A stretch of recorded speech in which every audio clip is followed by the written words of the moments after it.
Bom dia a todas e todos. Quero agradecer aqui o convite, do Cefras, parabenizar a abertura aqui dessa mesa. Acho que é um momento bem importante. Acho que essa ideia de revisitar as utopias, e acho que o Guto colocou bem, é uma questão central hoje para a gente que está no movimento, Bom, eu sou assistente social, atuo Tribunal de Justiça Estadual, mas atualmente eu atendo só as crianças que estão em acolhimento institucional, Então, esse tem sido também um ponto central aí dos meus estudos, mas o meu caminho é sempre nessa discussão de direitos humanos, e para fazer essa discussão dos 25 anos, que a Rosângela colocou, eu fiz uma escolha aqui de um caminho só para disparar algumas ideias, aí para a gente refletir o que é cuidado, o que é negligência, Esses dias eu fui na defesa de uma tese de uma outra militante, que é a Rita de Cássia, e ela trouxe uma questão que eu nunca tinha parado para refletir, que ela disse que o Estatuto da Criança e Adolescente nos apresenta um padrão burguês de cuidado. E burguês até nesse sentido de que ele realizava para a grande maioria da classe trabalhadora. Então, que serviços a gente tem para responder a tudo que a gente defende? Nós defendemos todos os cuidados à criança e adolescente, no entanto, o que objetivamente está colocado para a classe trabalhadora, sem falar daqueles que estão em extrema vulnerabilidade social. Ser negligente é faltar com a diligência. Então, a diligência no sentido de cuidado. Para eu prestar um cuidado, eu tenho que ter todas as condições. No contexto médico, ele estava falando também toda a condição lá do espaço, do ambiente hospitalar, de saúde, etc., para aquele médico ser cuidadoso, ser diligente. Então, a gente usa o termo negligente para muitas famílias, retirando toda a condição objetiva de ser diligente, de ser cuidadoso com essa criança. A relação que a criança estabelece com a mãe ou o cuidador principal depende da responsividade e sensibilidade dessa pessoa com a criança, e não da satisfação das necessidades primárias da criança pelo adulto. O cuidado, nesse sentido, é mais importante que a alimentação. Ele vai trazer outros autores, psicanalistas, enfim, vão trazer também que o apego tem a função de sobrevivência, sendo esse ativado pelo meio. Para mim, essa é uma questão chave também, seja enquanto militante, seja no meu trabalho, o quanto o medo, ele é disparador dessa relação de sobrevivência. Então, como a gente prepara as crianças para enfrentar os desafios, e como o medo é instalado em todos nós, a cada instante, para a gente não reagir. E alguns historiadores também vão trabalhar bem essa questão.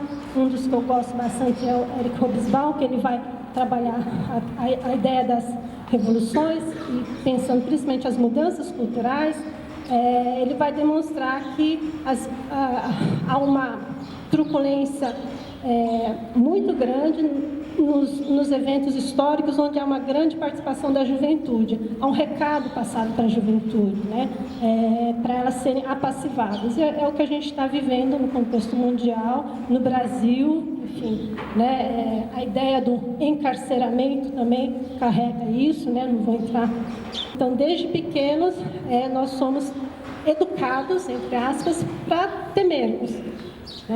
Então, essa relação de sobrevivência, numa primeira dimensão biológica mesmo, de responder às necessidades, e socialmente nós somos treinados a ter medo. Então, hoje, o que a mídia faz com a gente, a mídia, principalmente a rede de televisão aberta, vai trazer fortemente isso, e uma concepção aí que a gente trabalha muito também para pensar as relações humanas é a nossa própria concepção de liberdade, Eu tenho um olhar bastante crítico em relação ao SINASE, embora a elaboração dele traz uma série de fundamentações, ele está elaborado no sentido de garantir a proteção ao adolescente que está respondendo à medida socioeducativa, mas eu acho fundamental a gente sempre recuperar que o SINASE ele é uma elaboração agora recente, mas houve, né, e a gente acompanhou no movimento esse debate. Havia um grupo que, para defender o Estatuto da Criança e Adolescente, em função, principalmente da medida de internação ser realizado de uma forma totalmente aviltante aos direitos humanos do adolescente, aventou de se criar um projeto de lei de execução das medidas socioeducativas. A imagem do que a gente tem a lei de execuções penais, né? Então, era um paralelo. Então, a gente tem um Código Penal, então tem uma lei que organiza como deve ser executada, aplicada as penas. E na questão do Estatuto da Criança e Adolescente, se pensava essa lei de execução de medidas socioeducativas, visando limitar a arbitrariedade dos juízes e dos chamados operadores do direito. Uma meia dúzia de nós, né, como sempre, protestou, porque para a gente era a redição de uma lógica dos menores e dos carentes, com uma outra linguagem, né? Por mais que a gente atingisse esse entendimento, né, de que havia arbitrariedade cometida pelos operadores do direito, aí a gente cria uma norma, ao invés de responsabilizar quem está violando os direitos humanos de criança e adolescente. Então, essa dinâmica, o tempo todo a gente vai ver em várias situações, né? Culpabilizando, né, pelo avesso, né? Então, acho que essa é uma questão que o movimento tem a falha, talvez, de, falando como parte dele, da gente também não conseguir documentar as nossas lutas, né? E a gente chega, a gente perde nesse processo histórico também. A cultura ainda menorista está extremamente presente, embora a gente esteja fazendo os 25 anos do Estatuto da Criança e Adolescente. Passar bem rápido esse slide aqui. Não sei se vocês acompanharam o levantamento do Conselho Nacional de Justiça em 2012, que foram feitas visitas, né, em 320 espaços espaços onde era feita a execução das medidas de internação, da medida de internação. Esse é o perfil, parte do perfil dos adolescentes que cumprem medidas socioeducativas. 43% criados somente pela mãe, 12% pelos avós, 38% pelos pais, 4% pelo pai, 4% por outro familiar, juntamente com pais e avós. 86% não concluíram o ensino fundamental e quase a metade pararam na quinta série. 60% dos jovens entrevistados possuem entre 15 e 17 anos e mais da metade deles não frequentava a escola antes de ingressar na unidade de internação. No Nordeste, 20% dos internos não sabem ler e 14% têm pelo menos um filho. Então, só tirando alguns dados, né, do perfil socioeconômico. Aqui, esse é de 2013, uma matéria da Brasil de Fato, né? Que aí vai trazer esse infográfico, né? Em São Paulo, entre 2010 e 2013, houve aumento de 32% no número de adolescentes encarcerados. Bom, então, isso aqui, eu uso esses dados, mas eu sempre chamo a atenção para a gente estar muito consciente que aqui está posta uma questão de classe. Né? Há uma seletividade, a gente sabe que a questão dos jovens negros moram em regiões periféricas, chegou de ser de alguma favela ou área livre, como alguns lugares vão dizer, lógico que o julgamento é outro, a gente sabe, o tratamento é outro, né? E nós estamos implicados nisso também. Bom, aqui só um quadro, né? Eu sei que a Camila tem muito mais propriedade, mas eu ando muito incomodada pelas mentiras, inclusive, que os deputados colocam, né? Eles mentem descaradamente, né, nos espaços públicos, usando aí os dados. Então, esse é um quadro da Universidade de Salford, dos Estados Unidos, 2008, acho que é o último mapeamento da Unicef, acho que é 2007, em relação à responsabilidade criminal e maioridade penal, né, termos convencionados aí na linguagem internacional, né? Então, a gente tem a primeira coluna aí, após os países, a responsabilidade criminal, né? Eu estou usando a linguagem que internacionalmente é convencionada. Então, a gente tem no Brasil uma das idades mais precoces para responsabilização diante de ato infracional. Então, há uma inverdade, há um uso dessas informações e que distorce, né?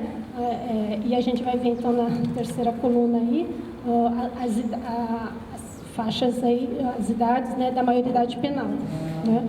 Sabendo que tanto a Alemanha, Espanha e Japão também, o Japão acho que aumentou para 21.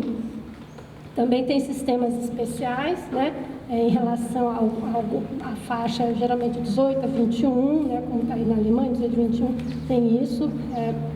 E a Alemanha, esses 3 países, inclusive, fizeram discussão quando perceberam que haviam problemas na relação educacional também. E já fechando, eu estou jogando coisas para a gente ir debatendo mais a fundo também, né? Mas eu chamaria de armadilha, gente, não a educação é a solução, mas a gente discutir efetivamente que educação é essa e para que sociedade. Porque a gente entra nesse discurso quando o emprego hoje é precarizado, quando nossos direitos são retirados, quando tem imensos retrocessos, né? Então, a gente tem que fazer uma discussão enquanto classe trabalhadora, porque recai sobre nós essas retiradas de direitos e a gente acaba tendo que reagir, né?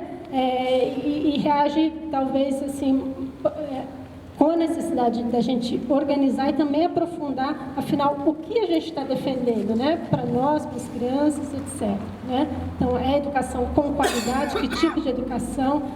Pensando no vestibular, ou é formação humana, né? Onde que está o lúdico para a criança? Você vai à escola, não tem espaço para lúdico, o máximo é a quadra.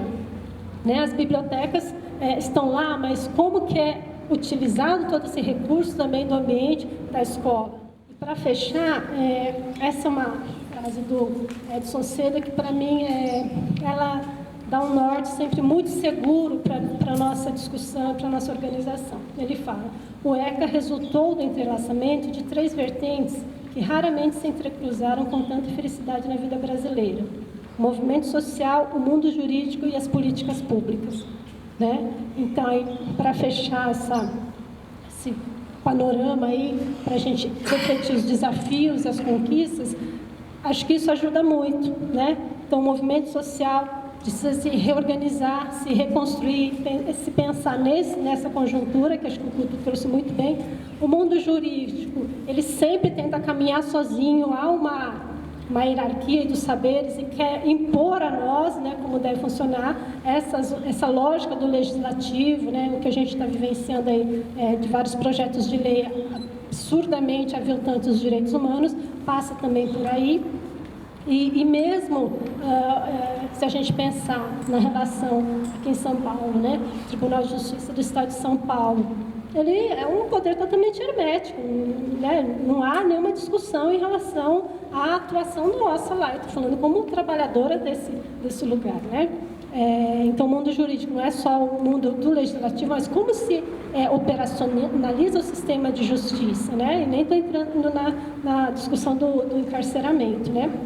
E as políticas públicas, né, que precisam estar o tempo todo dialogando com o acúmulo civilizatório aí do que a gente entende que é importante para a criança, para o adolescente, para a família, e realmente ser coerente com o que a gente acumulou enquanto conhecimento científico dessa sociedade, o que é importante para a pessoa, o que é, né, enfim, em termos de desenvolvimento humano mesmo, de uma relação humanizada.